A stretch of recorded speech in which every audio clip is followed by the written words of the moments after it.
Hey guys, it's Dan coming to you with the second installment of what I'm calling Hobby and Chill. And this is going to be something between a ramble and a tutorial, I think, on how I make paper banners for the miniatures and a couple of the armies that I do.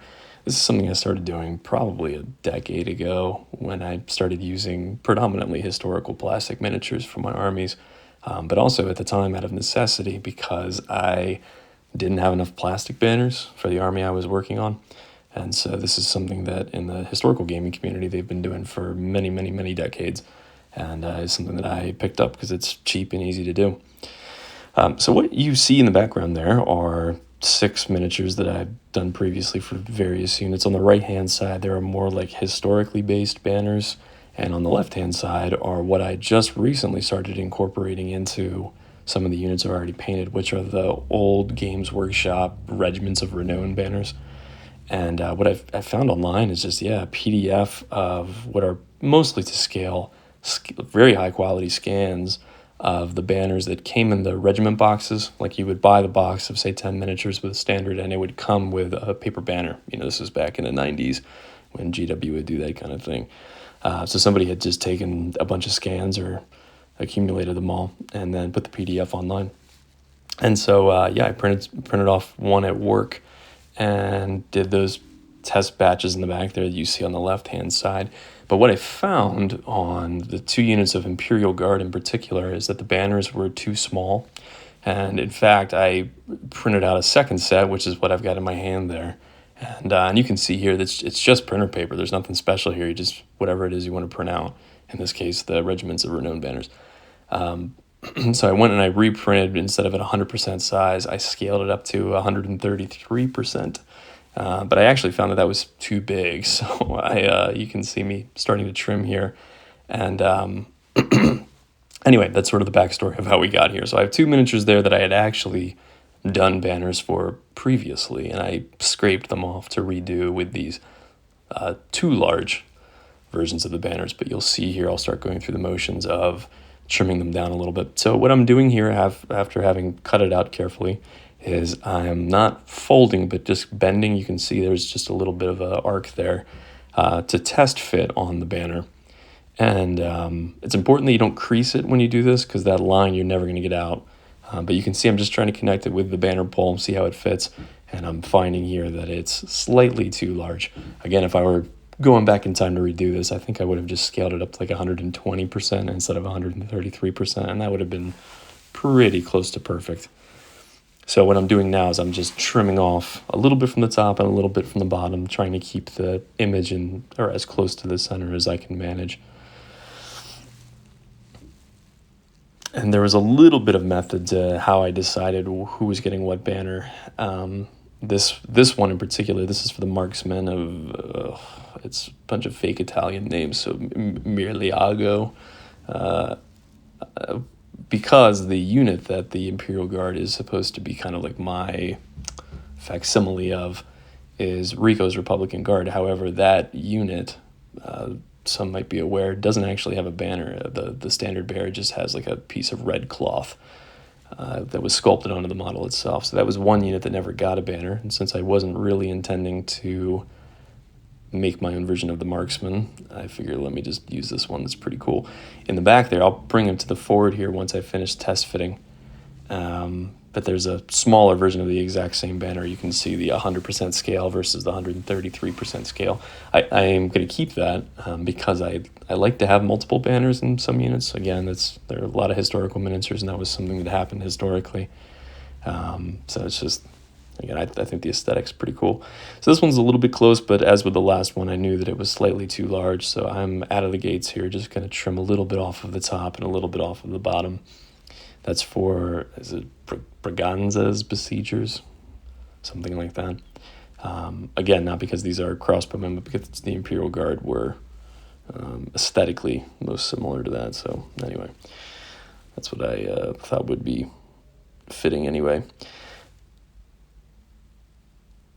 I really did enjoy adding these in. It was something that I realized was missing from my army, was this kind of crazy white and red striped aesthetic that a lot of Dogs of War armies had back in the early 2000s, late 90s, that I realized my army did not have. So just adding a little bit of silliness back into it, and also to tie it all together with a single color scheme, being just the red and white banners. So yeah, just carefully printing this out. As I said, just use regular printer paper if this is something you guys want to try doing at home. Don't try to use like heavy stock or anything like that. Just your regular printer paper that you use. You could even, I used color banners because I have a really high quality printer at work that I had access to. But you could even just do black and white and then paint over it. That would be something that would be pretty cool too. But here again, I just trimmed it out. It's important at this stage. It doesn't have to be perfect, but you should be close to square when you do this test fit. When you kind of bend it over, again, don't fold, no creases. But you want to make sure that there's not a whole lot of white anyway showing from the other side of the banner when you folded it over, because it's going to be much more difficult to trim once you've glued it down and you have kind of a waving effect on it. So if there's any overlap at this point, this is where you would want to trim it to get it as square as possible. So once you've done your test fit, what you are going to do, and as you see me doing in the background here, is glue, well, once I open up my super glue, which dried right on the top, such is life. But once your super glue is open, you're going to glue just a couple of dabs of super glue onto the banner pole itself to glue the center of the banner to it, which just holds it in place. Ultimately, we're going to glue the banner down with white glue, Elmer's glue here in the US, but any kind of PVA white glue. I've even used like white paint in the past, will work in a pinch, but I'm using Elmer's glue in this case.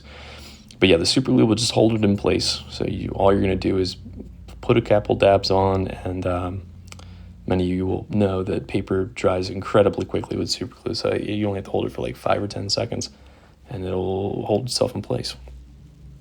So that's what I'll end up doing with both of these banners here, just to get them stuck onto the standard. And then it's much easier to use the white glue when it's already fixed to the standard that way.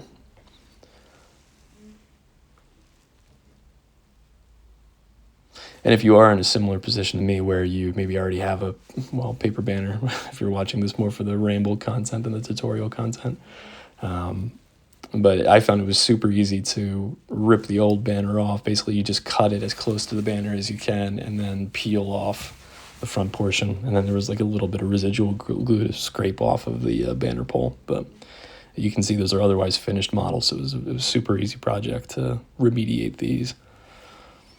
So with the super glue done, you can see I'm busting out the Elmer's glue now, and you're going to water this down to a pretty watery consistency. I would call it 1-to-1 ratio of water to glue. As I said, though, I don't even think the consistency matters that much. As long as there's a little bit of glue in there, it's going to work. As I mentioned, I've used paint before, and it worked just fine. So you're going to water it down, and then ultimately what you'll do is apply it to both sides of the banner. You're going to be liberal with it because this stuff also dries quite quickly. This whole video is, I think, total of 35 minutes, something like that, and the dry time is pretty close to real time. There's going to be a quick cut, probably in just a couple of minutes now, where I initially was going to wait, let it dry overnight, and then come back and do it again, but ultimately ended up coming back to do some painting on a different standard there in the back that you'll see in a moment. But as a result, the video is pretty close to real time in terms of drying. So just regular brush, again, about a 50-50 ratio of water to glue. And yeah, just applying it to both sides of the banners, trying to get to the banner pole as well, again, because there was just a couple of dabs of super glue there. But you're going to apply it to both sides of it. And then once that's done, you're going to press the two sides together, kind of starting at the banner pole, working your way out, as you see me doing there. And the one important thing, you can go slow here. Again, it does dry within like 10 minutes. It's going to be, you're not going to be able to manipulate it much anymore. But you're working from the banner pole out, kind of squeezing it together. It's just important to make sure that you don't crease it in any way, because especially when it's kind of hyper saturated this way, the paper is going to want to pull or curl. And you just want to make sure there's no creases, because those are pretty much impossible to get out once that's done. So yeah, once they're together, and once you see that the two sides of the banner are square, or as close to square as you think you can get it, You'll then just start bending it. I like to do, like, you can see kind of 2 bends in it that way, maybe one in one direction, then back the other direction. You can get real fancy with it, like maybe the top corner, like flicking off in a certain direction, like the wind caught it. I found the best philosophy with it is to really just not think about it much. I think if you overanalyze it, you'll end up probably bending it too much. But these banners, I mentioned before, are especially large, and so I'm getting kind of crazy with the folds on it just because I don't want the banners to be sticking out into the middle of the units. And you can see there, after I've bent it a little bit, I'm propping it up against a bottle of paint there just to help it hold its position. And then I'm going to do the exact same thing with this one. So I'm going to apply paint to both sides of it, again being sure that I'm getting into the recesses where the banner pole is there. And then pushing it together, starting at the banner pole, working your way out. And again, you're going to have glue kind of come out of the sides and the edges when you do this because you're pressing the sides together. And that's perfectly okay because it'll dry clear. So once again, moving slowly from the banner pole out and being sure just to not do creases. It's important you go from the banner pole out because if you start at the edge and smash it together, that's the single most consistent way you'll get creases, like what I'll call like a fold in it. That is just, you're not going to get back out once that happens. So same thing here, I just kind of push it together in an aggressive way. And then in the end, what I'll do here is also prop this one up against a piece of paint, a paint pot. And then let them dry that way. So this is the easy part. I mean, at this point, once these dry, you can see it's a little bit of white at the edge there that you could trim off. But otherwise, these are pretty much good to go. You just let them dry for, I would give it a couple of hours, but these will be functionally dry within 30 minutes. But the final step, you can see it done on the finished models in the background there as I do some weathering on the banners. But as I just mentioned, you could be done at this phase if that's not something that you wanted to do. But I like the weathering because it makes the army look like it's just kind of perpetually on campaign, which I guess philosophically my models kind of are. But yeah, so I'm going to prop this up against a paint pot as well, let it dry. So there's going to be a cut here, which is simply because at the time I thought, well, I'll just be done for the night. But then I ended up grabbing the smaller banner here. You can see it's the exact same banner as the larger one in the back right there, and started painting. So this is maybe 3 minutes has elapsed between the first video and the second video. Again, nothing sped up here. But what I'm doing here is I thought, well, I want to have both of these banners in the unit, but I don't want them to be exactly identical. I just want them to be similar. And I'd mentioned kind of the honorific name that I've given this unit. It's a nod to Rico's Republican Guard, but this is de Belisle's Democratic Guard. And so I'm going to make a black background there, get rid of the eagle with the arrow, and stencil in DDG, and then change the ribbon color slightly to a lighter blue color. So that's all I'm doing here in terms of painting. But you can see, again, a good case study in what I had mentioned at the beginning, which is that you could print out black and white banners, paint over it. You could even paint colored ones and then paint over them. It's a little bit trickier with the color already applied because the color tends to run. And this is also something I don't recommend doing once the model's already completed. I'm trying to fix it because it's already done. However, had I gone into this project knowing I was going to do it this way, I would have painted it while it was still flat on a piece of paper, for reasons that are probably obvious, but will be visually obvious here in just a moment when I'm trying to, with a fine detail brush, write in DDG.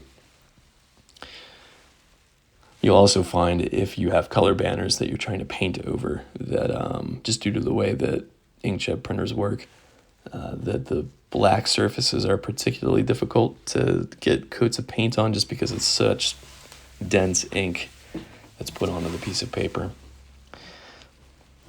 So I'm going in with a lighter blue color over the dark blue that's on the ribbon there, again, just to help differentiate it from the larger version of the same banner that's going to be in the same unit. And this is, I think it's Temple Guard blue. It's covered up partially on my screen anyway.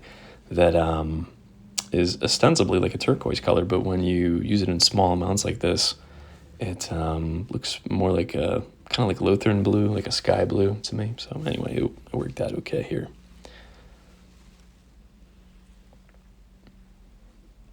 I think that's the coolest part about paper banners to me is that, especially with Games Workshop models these days, a lot of banners are, they have things sculpted onto them. They're plastic banners, you know, it's not just like a plastic flat surface like maybe 6th edition miniatures might have come with. And that was another reason that I made this transition, is because it's frustrating to have to scrape mold off of a plastic banner.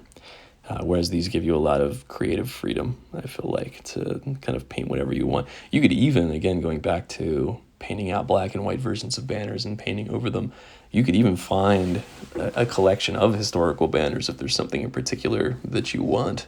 I'm sure that there's a PDF of it somewhere that you could print out and paint over. So it just gives you a lot of options from a hobby standpoint. So here I was just testing out to see how dry these models are, since I've got a coat of black on the smaller one, and I'm about to go in to do some stencil work. But the one thing that I'll end up doing is that banner is kind of hanging off to the right-hand side, and it's still jutting out a little bit further than I would like it to. I'd like it to be a little bit more bent. So what I'll end up doing is dabbing a little bit of super glue onto the shield on the banner bearer's back, and then gluing it into place so that it has a more aggressive curl to it.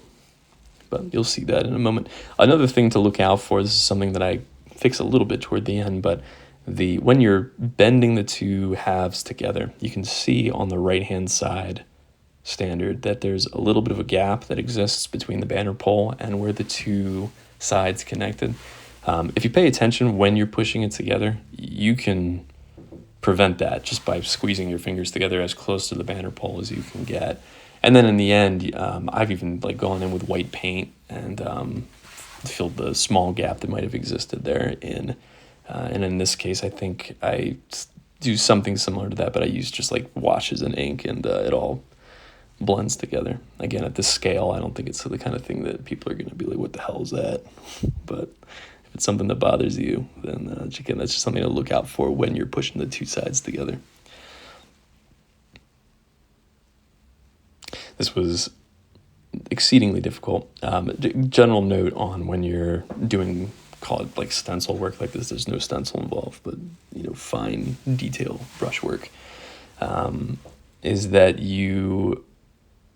one, if you were to do something like this, make sure you do it before you glue the banner into place. But two, anytime you're doing freehand work like this, is to not try to get it right the first time. Go into it assuming that you're going to have to come back with the base color to clean it up.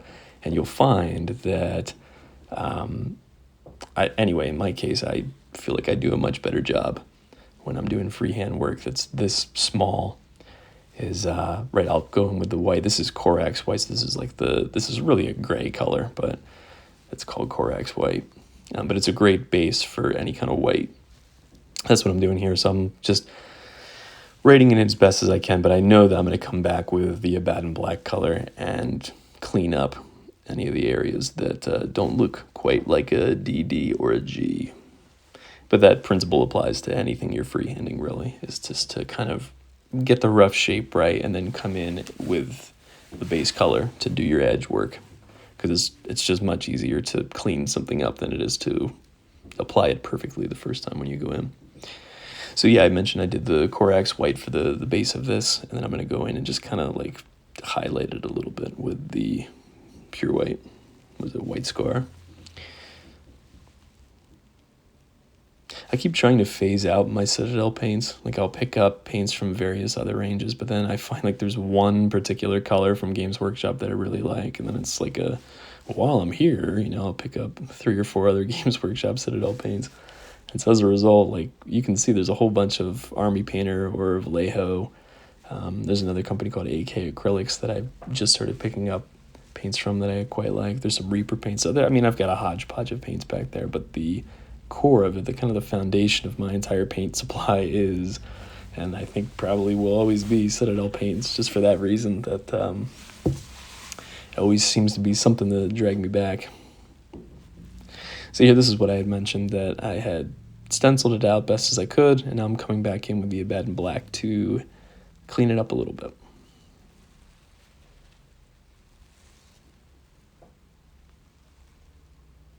And this principle applies to, if you're doing the same thing with any other banner, but shields, stuff like that. It's just a lot easier to paint in the rough shape and then come back in with the base color.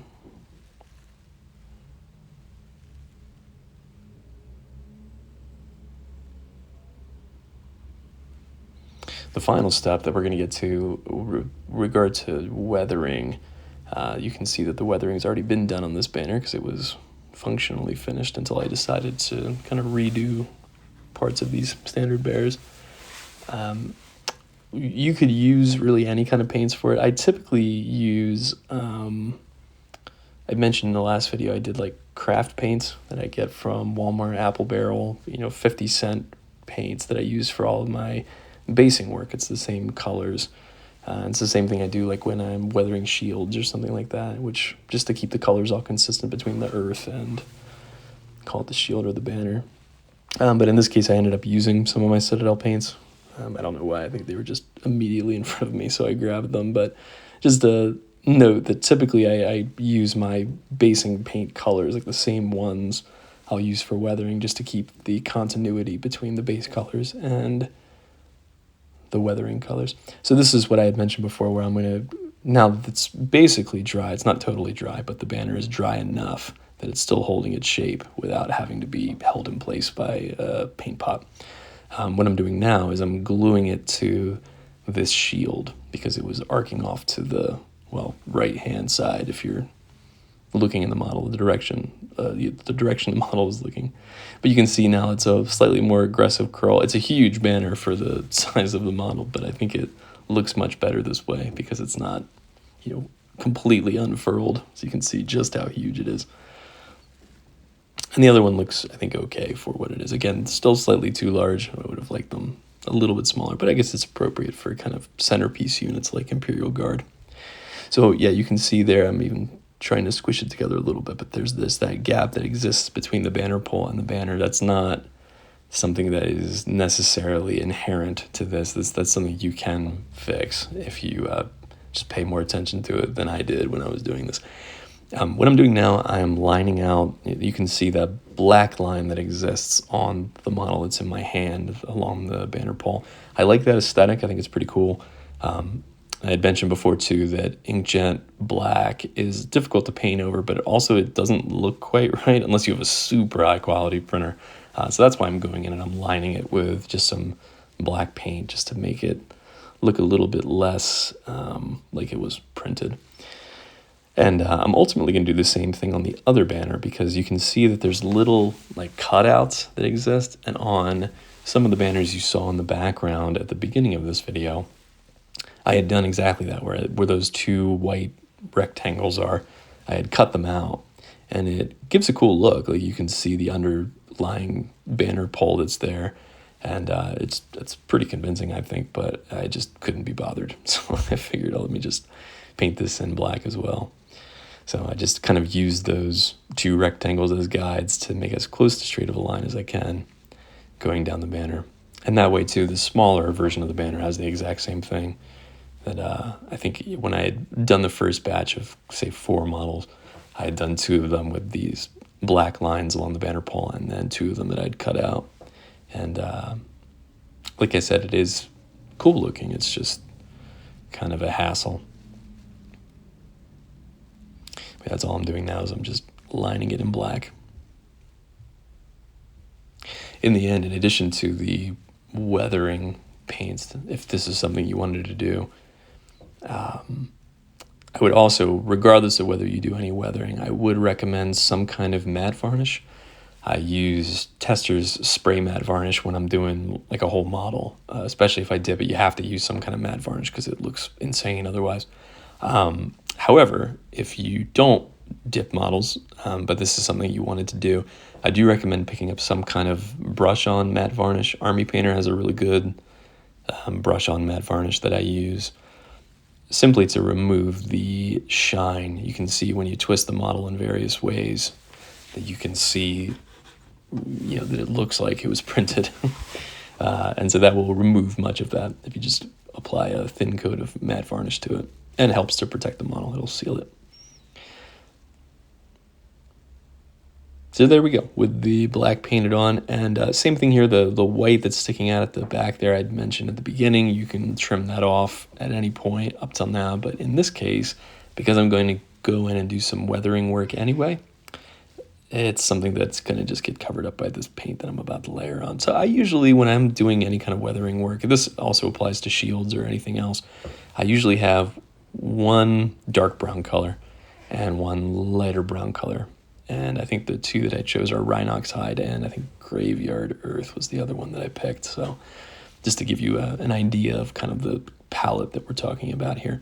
But normally it's whatever base color I'm using, which are pretty close to these colors anyway. That's why I was comfortable grabbing these. So I'll have a darker brown and a lighter brown, and then I'll also have some kind of wash. It says Seraphim Sepia on the paint pot, but it's actually a kind of custom blend of Seraphim Sepia, a little bit of Agrax Earthshade. I think there's some dark tone thrown in there too. So it's a mishmash. I've been trying to use this in lieu of Army Painter Dip to see how effective it is to wash a whole model with it. And it's close. People have asked me in other videos, why do I brush on Army Painter Dip when you're functionally just washing it, which is true if you are, but the finished product is slightly different. There's just something about Army Painter Dark Tone, or mid-tone, whatever tone you're using.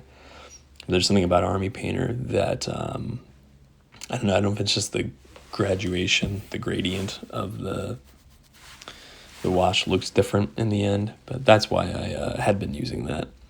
But because it's so much easier to just use a wash straight out of the pot, I've been looking for ways to do that, because it's just a hassle to bust out the Army Painter can. The drying time takes 3 days.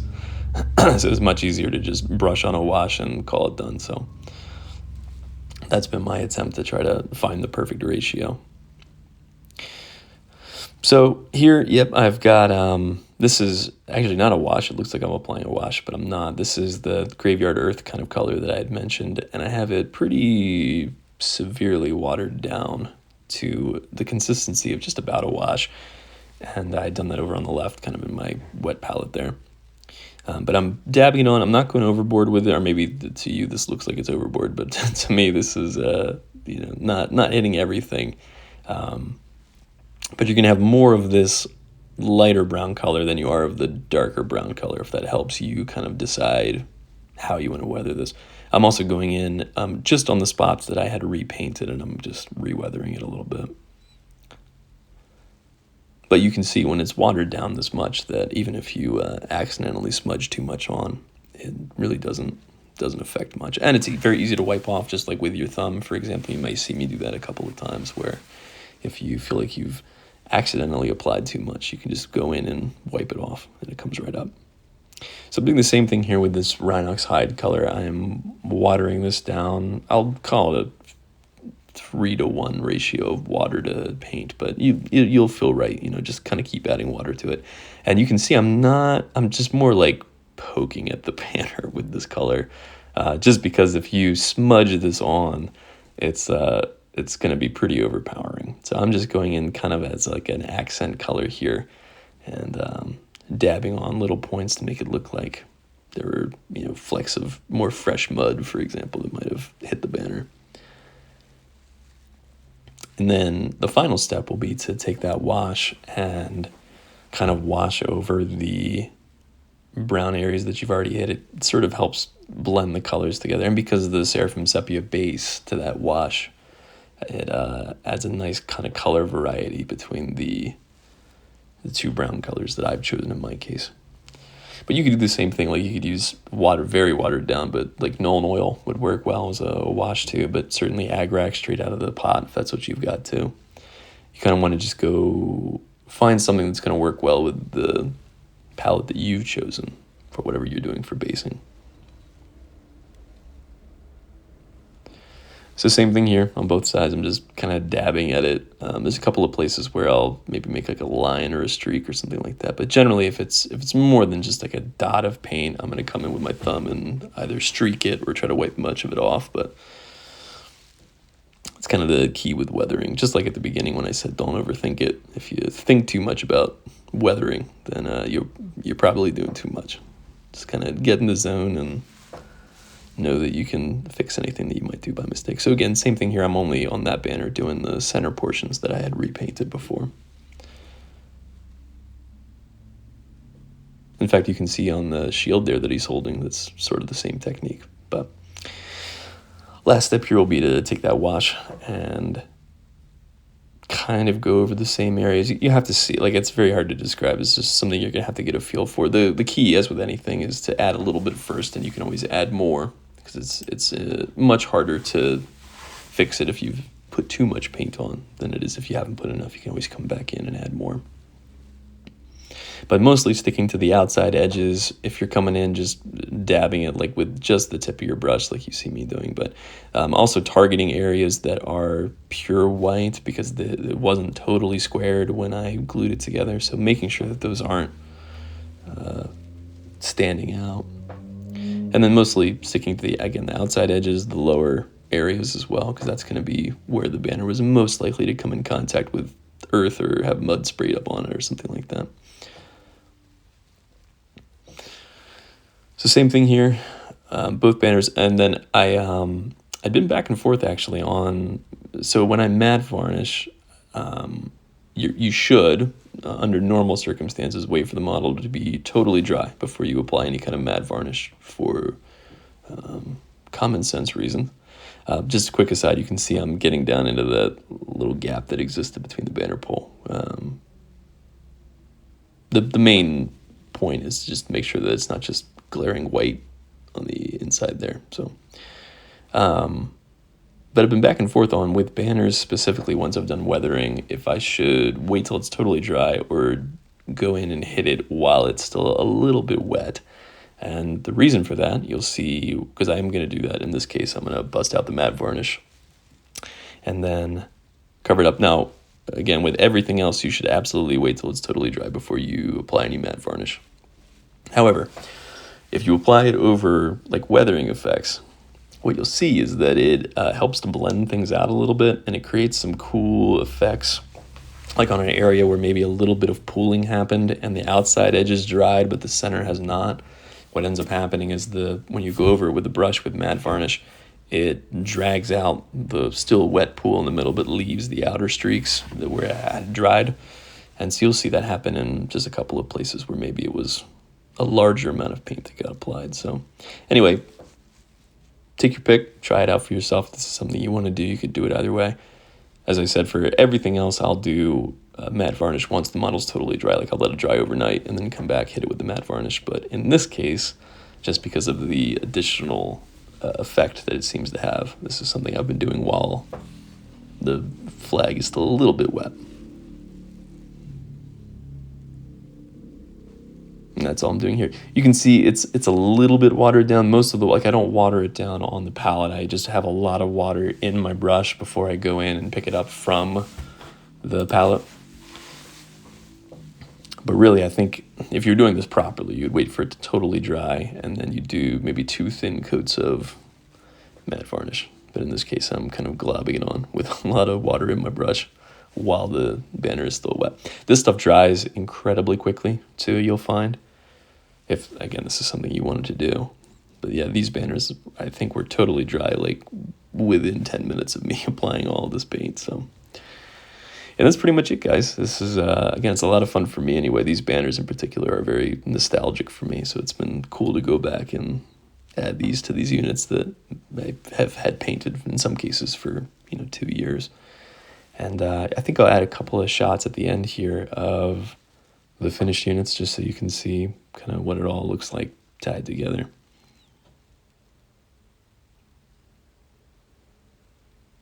And then, yeah, if this is content that you guys like, let me know. If something in particular you guys want to see, let me know. I've got a huge collection of miniatures that I'll be working through for my entire life, so I mentioned in the last video, I kind of hop back and forth between stuff for that reason, just to keep things interesting and fun.